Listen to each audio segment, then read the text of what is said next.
எழுந்தருளும் என் ஆண்டவரே, எதிரியின் கை ஓங்க விடாதேயும்.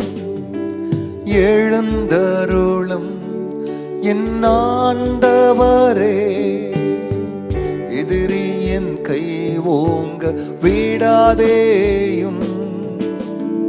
எதிரியின் கை ஓங்க விடாதேயும். எதிரியின் கை ஓங்க விடாதேயும்.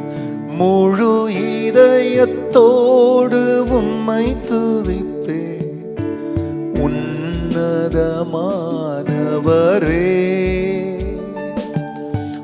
அதிசயங்கள் எல்லாம் எடுத்துரைப்பே, அதிசயமானவரே.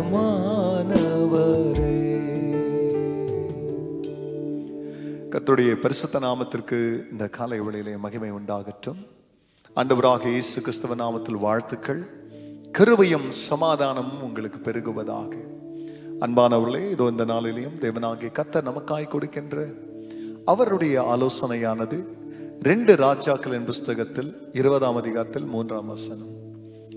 கர்த்தாவே, நான் உமக்கு முன்பாக உண்மையும் மன உத்தமமாய் நடந்து உமது பார்வைக்கு நலமானதை செய்தேன் என்பதை நினைத்தருளும் என்று விண்ணப்பம் பண்ணினான். எசேக்கியா மிகவும் அழுதான்.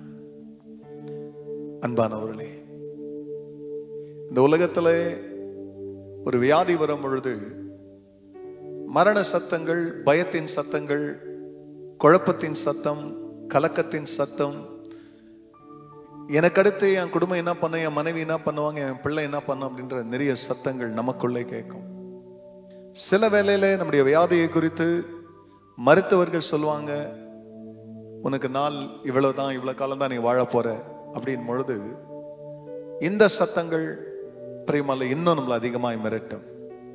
ஆனா படைச்ச தேவனே நீ சாக போற அப்படின்னு சொல்றாருன்னா அது எந்த அளவுக்கு ஒரு மனுஷனை மிரட்டும்.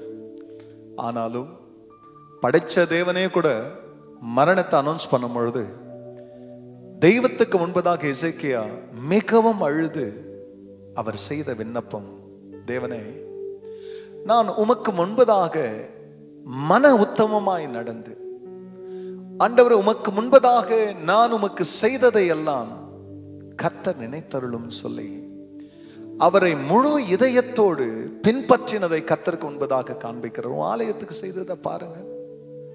இதெல்லாம் நீங்க நினைச்சு ஆண்டுடைய சமூகத்துல இதை நீங்க நினைச்சீங்கன்னா என் சாவை மாத்த முடியும். உண்மையாகவே தேவனாகிய கர்த்தர் எசேக்கியாவுடைய ஜெபத்தை கேட்டார். அவருடைய ஆயுசின் வருஷங்களோடு 15 ஆண்டு கர்த்தர் கூட்டினதை நாம் அறிவோம். இந்த காலை வேளையில சாவை ஏத்துக்காதீங்க, ஏற்க மறுங்க, தெய்வத்தை நோக்கி ஜெபிங்க, உண்மையாக அவருடைய ஆலயத்தை தேடுங்க. அவருக்கு என்னெல்லாம் செய்ய முடியுமோ, அவர் ஆலயத்துக்கு என்ன செய்ய முடியுமோ அதை இன்னைக்கு செய்யுங்க. நாளைக்கு அது உங்களை காப்பாற்றும். கண்களை மூடினவர்களாய் நாம் ஜெபிக்கலாம். பரிசுத்தரே, உம்முடைய நாமம் மகிமை அடையட்டும். ஆம் சுவாமி. இது அந்த அருமையான இந்த காலை வேளையிலே எசேக்கியாவுடைய வாழ்க்கையினுடைய அனுபவங்களை எங்களுக்கு முன்பதாக வைத்து அவர் உமது ஆலயத்திற்கு செய்ததை ஆண்டவர் உமக்கு முன்பதாக நீங்க அவருக்கு சாவை டிக்ளேர் பண்ணும்பொழுது அவர் உங்களுக்கு செய்ததை தன்னுடைய ஜெபத்தில் சொன்ன பொழுது கர்த்தர் அவருக்கு ஆயுசை பெருக செய்தீர்.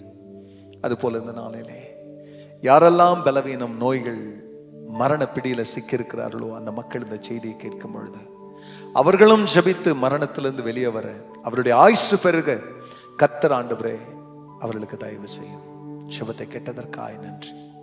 எல்லா மகிமையும் கர்த்தர் நேரிடும். நன்மை தரேசுவ நாமத்தில் பிதாவே, ஆமென், ஆமென். முழு இதயத்தோடு உம்மை துதிப்பே, உன்னதமானவரே. God bless you church. Have a blessed day. மறக்காதபடி மற்றவங்களோடு கூட ஷேர் பண்ணுங்க, உங்க கமெண்ட்ஸை தெரிவிங்க. கர்த்தர் உங்களை ஆசீர்வதிப்பார். ஆமென்.